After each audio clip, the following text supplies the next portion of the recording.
Hello বন্ধুরা, আজ আমরা দেখব এলিয়েন জনরার 24 সালের এক ব্লকবাস্টার মুভির এক্সপ্লেনেশন, যার পুরোটা সময় জুড়ে থাকবে থ্রিলার ও অ্যাকশন। চলুন শুরু করা যাক। সেই দিনটা ছিল 2142 সালের ফেব্রুয়ারি মাসের 9 তারিখ।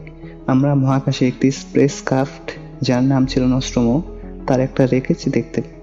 সে রেকেজের ভিতর আমরা একটা ফসিলের মতো বস্তু ভেসে বেড়াতে দেখতে পাই এবং ইকো 203 নামক একটা প্রোব সেই ফসিলের মতো বস্তুটাকে নিয়ে যায় আরেকটা মহাকাশযানের ভিতর, যেটা অ্যাকচুয়ালি কোনো মহাকাশযান না, বরঞ্চ একটা স্পেস রিসার্চ সেন্টার, যেটার নাম হচ্ছে রিনাসিয়েন্স।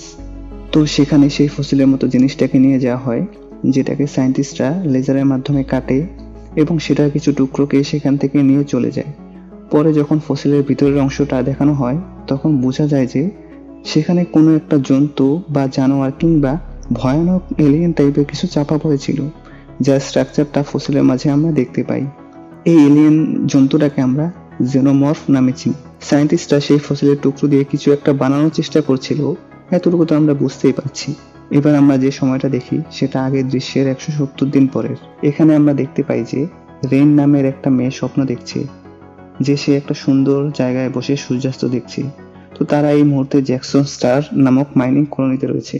রেইনের সাথে আছে আরেকজন মানুষ, যে কিনা তার ভাই, যদিও সে আসলে মানুষ নয়, বরঞ্চ একটা সিনথেটিক, কিংবা সহজ ভাষায় যদি বলি একটা রোবট, যার নাম হচ্ছে অ্যান্ডি। রেইনের আজকে খুব আনন্দের দিন, কারণ আজকে তার মাইনিং কলোনিতে কাটানো শেষ দিন। তার যে কন্ট্রাক্ট ছিল সেই কন্ট্রাক্ট শেষ হয়েছে এবং সে ফাইনালি এই স্থান ত্যাগ করে তার স্বপ্নের জায়গায় যেতে পারবে। কিন্তু হতাশার কথা হলো, রেইনের কন্ট্রাক্ট শেষ করা হয়নি। তার কন্ট্রাক্ট ছিল 12,000 ঘন্টার, কিন্তু সেটাকে বাড়িয়ে 24,000 ঘন্টা করে দেওয়া হয়। অর্থাৎ এখনো তাকে আরো 4-5 বছর এই বাজে স্থানে থাকতে হবে, যেখানে রেইন আর এক মুহূর্তও থাকতে চায় না। এই নিয়ে রেইনের ভীষণ মন খারাপ। অন্যদিকে রেইনের যে ভাই ছিল সিনথেটিক রোবট, তাকে কিছু ছেলে মিলে পিটিয়ে চলে যায়, কারণ মানুষগুলো এই রোবটগুলোকে খুব একটা পছন্দ করে না। কিন্তু রেইন এন্ডিকে তার ভাইয়ের মতোই ভালোবাসে। রেইনের বাবা এন্ডিকে ডাস্টবিনে খুঁজে পেয়েছিল এবং সে এন্ডিকে ঠিকঠাক করে রিপ্রোগ্রাম করে রেইনকে দিয়েছিল।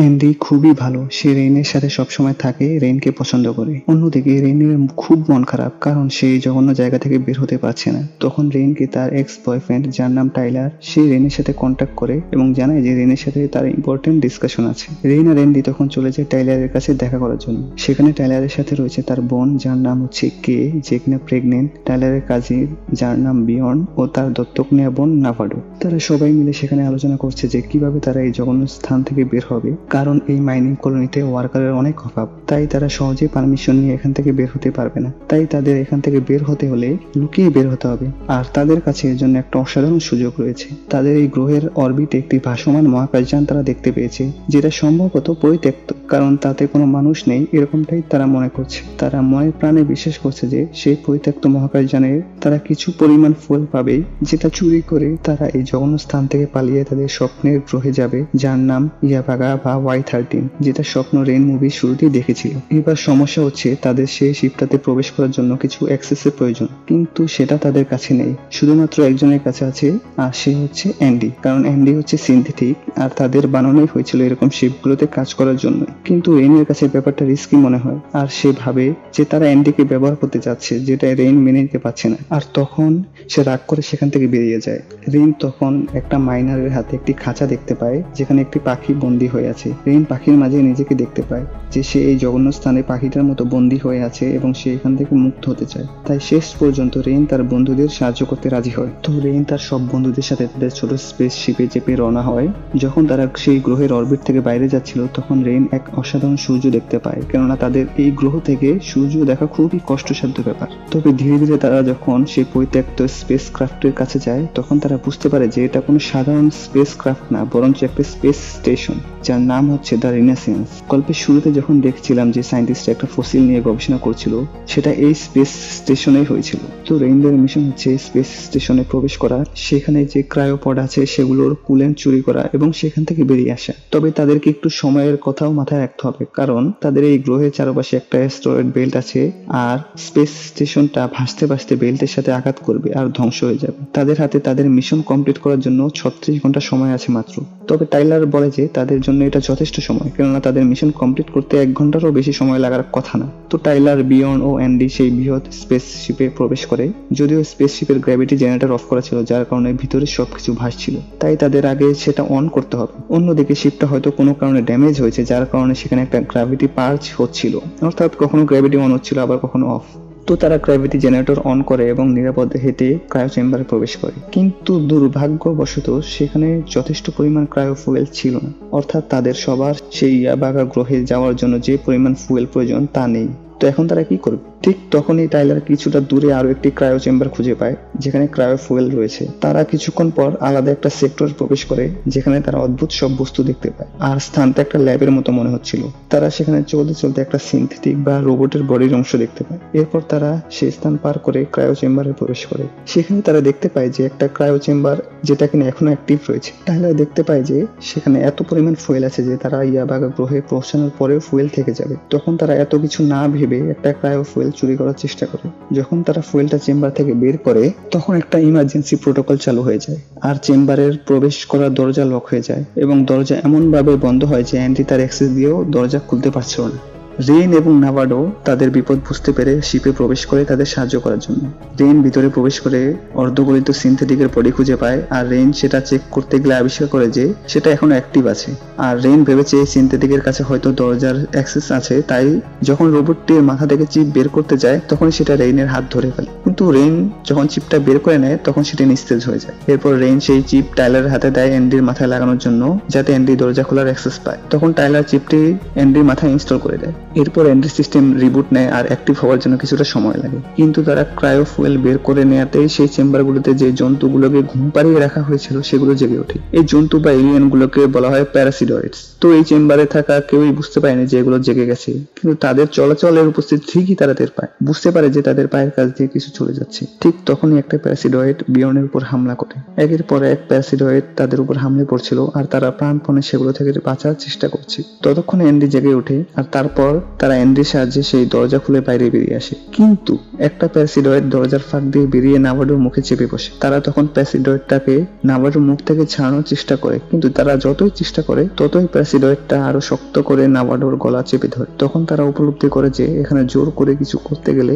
নাভাডো শ্বাসরোধ হয়ে মারা যাবে। অ্যান্ডি তখন বলে যে না, এই প্যারাসিডয়েডটা নাভাডোকে হত্যা করার চেষ্টা করছে না, বরঞ্চ অক্সিজেন দিয়ে বাঁচিয়ে রাখছে। অ্যান্ডির ভিতর নতুন চিপ ইনস্টল করার কারণে সে অনেকটাই চেঞ্জ হয়ে গেছে। তার কথা বলা, চলাফেরা সবকিছুই আগের অ্যান্ডি থেকে ভিন্ন। তো নাভাডোকে বাঁচানোর জন্য কি করতে হবে তা জানার জন্য তারা সেই অর্ধপরিত রোবটটাকে জীবিত করে, যার নাম রূপ। তখন রোবটটি এই শিপে কি হয়েছিল তা এক্সপ্লেন করে। রোবটটি বলে যে এই শিপের সব মানুষকে জেনোমর্ফ নামক এলিয়েন নৃশংসভাবে শেষ করে দিয়েছে। একটা জেনোমর্ফ আমরা উপরে ঝুলে থাকতে দেখি, যার কাছের জায়গায় ফ্লোর একদম গর্ত হয়ে আছে।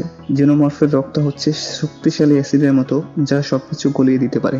তো এরপর রেইন সবাইকে বলে যে প্যারাসিডয়েড তার লেজ বরফ করে দিলে সে তার গলায় চাপ দিতে পারবে না, তখন খুব সহজে সেটাকে গলা থেকে ছাড়াতে পারবে। কিন্তু সেই রুক রোবট বলে যে হয়তো অনেক দেরি হয়ে গেছে, প্যারাসিডয়েডটা নাভাডোর পেটে ডিম পেড়ে দিয়েছে হয়তোবা, আর নাভাডোর বেঁচে থাকার সম্ভাবনা 60%। কিন্তু তারা এটা বিশ্বাস করতে চায় না এবং সেখান থেকে চলে যেতে চেষ্টা করে। তখন রুক অ্যান্ডিকে বলে যে এই মিশনটা অ্যান্ডিকে শেষ করতে হবে। তখন অ্যান্ডি নাভাডোকে সেখান থেকে যেতে বাধা দেয়, কারণ রুক বলেছিল নাভাডো বেঁচে থাকলে তারা কেউই বেঁচে ফিরতে পারবে না। তখন বিয়ন অ্যান্ডিকে ইলেকট্রিক শক দিয়ে সরিয়ে দেয়। রেইন আর টাইলারকে রেখে নাভাডোকে নিয়ে পালিয়ে যায় বিয়ন। নাভাডো যখন তাদের শিপে পৌঁছায় তখন তার শরীর খারাপ হতে শুরু করে। নাভাডো তখন এক্সরে স্ক্যান করে দেখতে পারে যে তার শরীরের ভিতরে কিছু একটা নড়ছে। সে ছটফট করতে শুরু করে, তাকে কে ধরে রাখে, আর নাভাডোর পায়ের ধাক্কা লেগে শিপের স্টিয়ারিং সরে যায় আর শিপের কন্ট্রোল হারিয়ে যায়। আর তখনই নাভাডোর বুক পাঁজর সব ফেটে জেনোমর্ফ বাইরে বের হয়। তাদের ছোট শিপটা কন্ট্রোল হারিয়ে স্টেশনের আরেকটা অংশে গিয়ে ধাক্কা মারে আর ক্র্যাশ ল্যান্ডিং করে ভিতরে গিয়ে। টাইলার তখন তাদের সাথে যোগাযোগ করার চেষ্টা করে, কিন্তু তারা কোনো রেসপন্স না করায় টাইলার বুঝতে পারে যে কোনো একটা ঝামেলা তো হয়েছে, তাই তাকে সেখানে গিয়ে তাদেরকে উদ্ধার করতে হবে। কিন্তু তাদের উদ্ধার করার জন্য আরেক সেকশনে যেতে হবে, কিন্তু সেটাও বিপজ্জনক কাজ, কারণ প্যারাসিডয়েড গুলো বাইরে ঘুরে বেড়াচ্ছে। তখন অ্যান্ডি জানায় যে প্যারাসিডয়েড গুলো চোখে দেখে না, কিন্তু শব্দ ও হিট সাইন ডিটেক্ট করে আক্রমণ করে। তো তখন রেইন বলে যে তারা যদি রুম টেম্পারেচার তাদের শরীরের টেম্পারেচারের সমান করে, তাহলে প্যারাসিডয়েড গুলো তাদের শরীরের টেম্পারেচারের আলাদা করে বুঝতে পারবে না। তখন অ্যান্ডি বলে যে এই প্ল্যান কাজ করবে যদি তারা ভয় না পায়, প্যানিক না হয়। অন্যদিকে তাদের একটু তাড়াতাড়িও করতে হবে, কারণ সেই বড় স্টেশনটা যে অ্যাস্ট্রয়েড বেল্টের সাথে ধাক্কা খাওয়ার জন্য 30 ঘন্টারও বেশি সময় বাকি ছিল, সেটা কমে গিয়ে 47 মিনিটে চলে আসছে। কারণ ছোট শিপটা কন্ট্রোল হারিয়ে স্টেশনে ধাক্কা দিয়েছে, যার কারণে সেটার রুট চেঞ্জ হয়ে গেছে। তো তারা ভয়ে ভয়ে প্যারাসিডয়েড ভর্তি রুমে প্রবেশ করে। অন্যদিকে কে সেই ছোট জেনোমরফের চামড়া পরে থাকতে দেখতে পায়, আর তখন তারা একটা বিশাল ভয়ানক কুকুন আবিষ্কার করে। তারা বুঝতে পারে যে এলিয়েনটা এটার ভিতরে লুকিয়ে আছে।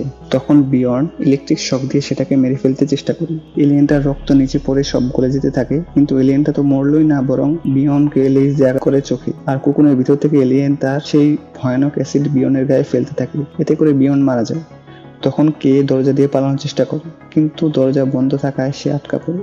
তখন সে টাইলারের সাথে কথা বলে তাকে সাহায্য করার জন্য, কিন্তু টাইলার তখন প্যারাসিডয়েড ভর্তি রুমে। কে এর কথা শুনে সে প্যানিক হয়ে ঘামতে শুরু করে, আর কথার শব্দে প্যারাসিডয়েড গুলো অ্যালার্ট হয়ে যায়। টাইলার কে বলে যে গেটের চাবি গেটের কাছেই আছে। তখন কে চাবি খুঁজে বের করে দরজা খুলে বের হওয়ার জন্য, কিন্তু দরজা থেকে দৌড়ে বের হতে গিয়ে সে নিচে পড়ে গিয়ে জ্ঞান হারিয়ে ফেলে। অন্যদিকে রেইন, টাইলার ও অ্যান্ডি প্যারাসিডয়েড থেকে বাঁচার জন্য দৌড়ে সেই ভয়ানক চেম্বার থেকে বের হয় কোনো মতে। আর ঠিক তখনই জেনোমর্ফ তার পূর্ণাঙ্গ রূপে তার সেই কোন থেকে বের হয়ে আসে ভয়ানক পরিপূর্ণ রূপে। অন্যদিকে অ্যান্ডি, টাইলার আর রেইনকে নিয়ে অন্য সেকশনে যেতে থাকে। তখন রেইন অ্যান্ডিকে জিজ্ঞেস করে এই মুহূর্তে তার প্রধান অবজেক্টিভ কি। তখন অ্যান্ডি জানায় যে তার মিশন সম্পন্ন করা, কিন্তু সে রেইন ও টাইলারকে অবশ্যই সাহায্য করবে এখান থেকে বেঁচে ফেরার জন্য। অন্যদিকে দেখা যায় যে কে অজ্ঞান হয়ে পড়ে আছে, আর তখন স্প্রিংকল থেকে পানি ছড়াচ্ছে, এতে করে কে জ্ঞান ফিরে আসে। জ্ঞান ফিরে সে এলিয়েন তার ভয়ানক রূপ দেখে স্টান্ড হয়ে যায়। বাঁচার জন্য সে দরজার দিকে দৌড় দেয়, কিন্তু এই দরজায় স্পেশাল সিকিউরিটি প্রোটোকলে লক করা।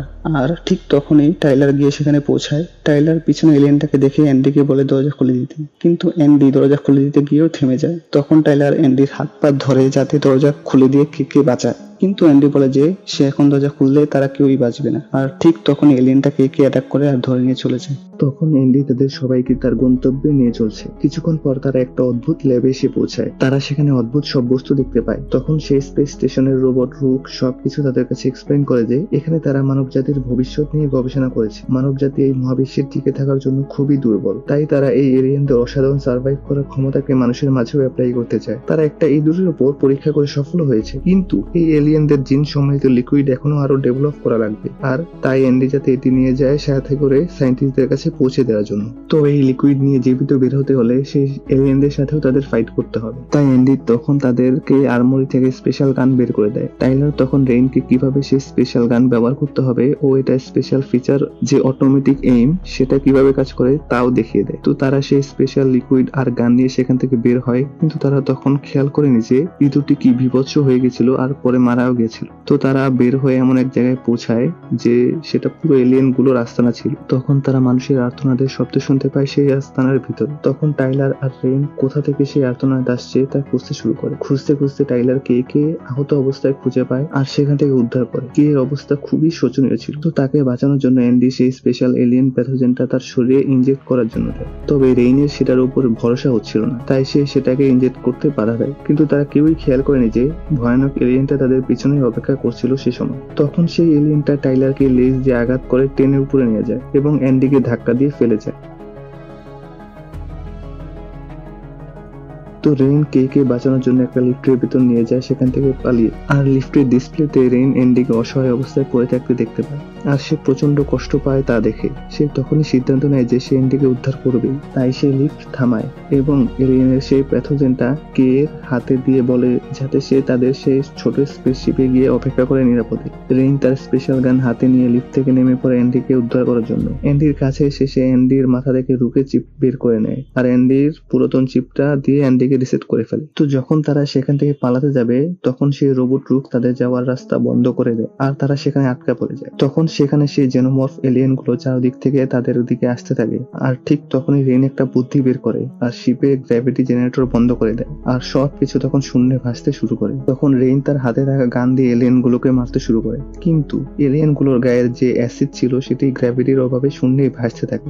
এতে করে শিপের কোনো ক্ষতিই হয় না। তখন রেইন সবগুলো এলিয়েনকে মেরে সেখান থেকে ভেসে ভেসে অন্য একটি রাস্তা দিয়ে দ্রুত বের হয়ে আসে, কেননা আর অল্প কিছুক্ষণের মাঝেই সেই স্পেস স্টেশনটি অ্যাস্টেরয়েড বেল্টে আছড়ে পড়বে। কিন্তু আরেকটি বিপদ তাদের জন্য অপেক্ষা করছিল। গ্র্যাভিটি জেনারেটর রিসেট হবে আর অল্প কিছু সময় পরে তাদের দ্রুত এখান থেকে বের হতে হবে। তারা লিফটের চেম্বারের ভিতর দিয়ে ভাসতে ভাসতে উপরে উঠতে থাকে, কিন্তু দুর্ভাগ্যবশত রেইনের হাত থেকে তার গানটি ছুটে গিয়ে দেয়ালে আটকে যায়। অ্যান্ডি কোনোভাবে সিঁড়ি ধরে নিজেকে রক্ষা করে, আর ঠিক তখনই গ্র্যাভিটি চালু হয় আর সমস্ত অ্যাসিড গুলো নিচে পড়ে যায়। রেইনও শূন্যে ভাসতে ভাসতে নিচে পড়ে যায়। ঠিক তখনই একটি এলিয়েন তাকে লেজ দিয়ে ধরে ফেলে। গ্র্যাভিটি টানে লিফটও নিচে আসতে থাকে, কিন্তু অ্যান্ডি তার হাত দিয়ে আটকে দেয় রেইনের উপর পড়ার থেকে। ওইদিকে অ্যাসিডের কারণে শিপ ফুটো হয়ে যায় আর সবকিছু মহাকাশের প্রেসারের বাইরে বের হতে থাকে। অ্যান্ডি ও আর লিফটকে আটকে রাখতে পারে না, সে লিফটকে ছেড়ে দেয়। লিফট নিচে পড়তে পড়তে সব এলিয়েন গুলো তাতে চাপা পড়ে আর রেইন সিঁড়ি ধরে কোনো মতে তার জীবন বাঁচায়। তখন আরেকটি জেনোমর্ফ রেইনের দিকে আসতে থাকে আরেকটি চেম্বার থেকে বেরিয়ে, কিন্তু অ্যান্ডি তখন হিরোর মতো এন্ট্রি নেয় আর গানটি দেয়াল থেকে তার হাতে নিয়ে গুলি করতে করতে সেটাকে মেরে ফেলে রেইনকে উদ্ধার করে। এরপর দেখা যায় যে স্পেস স্টেশনটি অ্যাস্টেরয়েড বেল্টে আঘাত করতে শুরু করে আর অ্যান্ডি ও রেইন তাদের ছোট শিপে গিয়ে প্রবেশ করে আর সেই স্টেশন থেকে বের হয়ে যায় শিপ নিয়ে, আর সেই স্পেস স্টেশন অ্যাস্টেরয়েড বেল্টে গিয়ে ধ্বংস হয়ে যায়। তো রেইন কে ক্রায়ো পডে ক্রায়ো স্লিপে পাঠায়, কিন্তু একটু পরে সেই পডে ওয়ার্নিং দেওয়া শুরু করে। তখন রেইন কে সেখান থেকে বের করে দেখে যে সে ছটফট করছে এবং তার পেট অস্বাভাবিকভাবে ফুলে উঠেছে। রেইন ভাবে সে তো প্রেগনেন্ট ছিল, কিন্তু তার পেট তো এইভাবে ফুলে ওঠার কথা ছিল না। তখন রেইন দেখতে পায় যে কে এর গলায় একটা কালো দাগ। আসলে হয়েছিল যে রেইন যখন কে লিফটে রেখে আসে তখন সে সেই এলিয়েন প্যাথোজেনটা তার গলায় ইনজেক্ট করে জীবন বাঁচানোর জন্য। তো এর কারণে হিতে বিপরীত হয়ে যায়। তার পেট থেকে অদ্ভুত এক বস্তু বের হয়ে আসে, একটা গোলাকার বস্তু, আর তার ভিতরে একটা বাচ্চা। সেই বাচ্চা মানুষের মতো মনে হলেও তার মানুষের বাচ্চা নেই, প্যাথোজেনের কাছে তা এলিয়েন হয়ে গেছে। রেইন সেই গোল বস্তু আর বাচ্চা সহ সেটা কার্গো সেকশনে ফেলে দিয়ে আসে আর সেই বাচ্চাকে মারার জন্য কার্গোতে আসে, কিন্তু সেখানে সে বাচ্চাকে দেখতে পায় না, শুধু ভয়ানক কিছু অ্যাসিড আর গোলাকার বস্তুকে দেখতে পায় যা কিনা কে এর পেট থেকে বের হয়েছিল। তখন রেইন দেখতে পায় যে সেই বাচ্চা বিশাল এলিয়েনে পরিণত হয়েছে। সে অ্যান্ডিকে আঘাত করে গলায় কেউ মেরে ফেলে। তখন রেইন সে এলিয়েনকে মারার জন্য ক্রায়ো স্প্রে করে, কিন্তু এলিয়েনটা সেটা ভেঙে ফেলে আর ক্রায়ো ফুয়েল ছড়িয়ে সেই চেম্বার একদম ঠান্ডায় জমে যায়। রেইন তখন সেখান থেকে বের হয়ে দরজা বন্ধ করে দেয়, কিন্তু তবুও পুরো শিপ ঠান্ডা হয়ে যাচ্ছিল আর রেইনের বডি একদম জমে যাচ্ছিল। তাই সে ঠান্ডা থেকে বাঁচার জন্য স্পেস স্যুট পরে নেয়। তখন সে স্পেস স্যুট একটা ঝুলে থাকা হুকে আটকে কার্গোতে নেমে পড়ে এলিয়েনটাকে সেই কার্গোর সাথে নিচে ফেলে দেওয়ার জন্য, কিন্তু সেজন্য 4টা লিভার খুলে ফেলতে হবে। রেইন তখন 3টা লিভার খুলতে পারলেও একটা আটকে যায়, আর তখন এলিয়েনটা সেইখানে এসে রেইনকে অ্যাটাক করে। রেইন নিচে পড়ে যায়। এলিয়েনটা রেইনকে অ্যাটাক করতে যাচ্ছিল, তখন রেইন পা দিয়ে লাথি দিয়ে সেই অ্যাসিড ফেলে দেয় আর এতে কার্গোর ফ্লোর গলে গিয়ে সব বাইরে বের হয়ে যেতে থাকে অ্যাটমসফিয়ার প্রেসারের কারণে। কিন্তু রেইনের সুটে হুক লাগানো থাকায় সে ঝুলতে থাকে আর সেই হুকের দড়ির টানে 4 নাম্বার লিভারটা খুলে যায় আর এলিয়েনটা মহাশূন্যে কার্গো সহ ধ্বংস হয়ে যায়। রেইন তারপর শিপে ফিরে এসে সেটা অটো পাইলট মোডে দিয়ে অ্যান্ডিকে ক্রায়ো চেম্বারে রাখে, কারণ সে অ্যান্ডিকে রিপেয়ার করবে তার স্বপ্নের ডেস্টিনেশনে গিয়ে। রেইন তাদের ডেস্টিনেশন তার স্বপ্নের ইয়াবাগা সেট করে দেয় আর একটা ক্রায়ো লক রেকর্ড করে। সে নিজেও ক্রায়ো পডে শুয়ে পড়ে আর অপেক্ষায় থাকে তার স্বপ্নের গ্রহে পৌঁছার জন্য। আর মুভিটি এখানেই শেষ হয়। তো বন্ধুরা, প্রতি সপ্তাহে এমন অসাধারণ সব মুভি রিভিউর জন্য চ্যানেলটি সাবস্ক্রাইব করুন।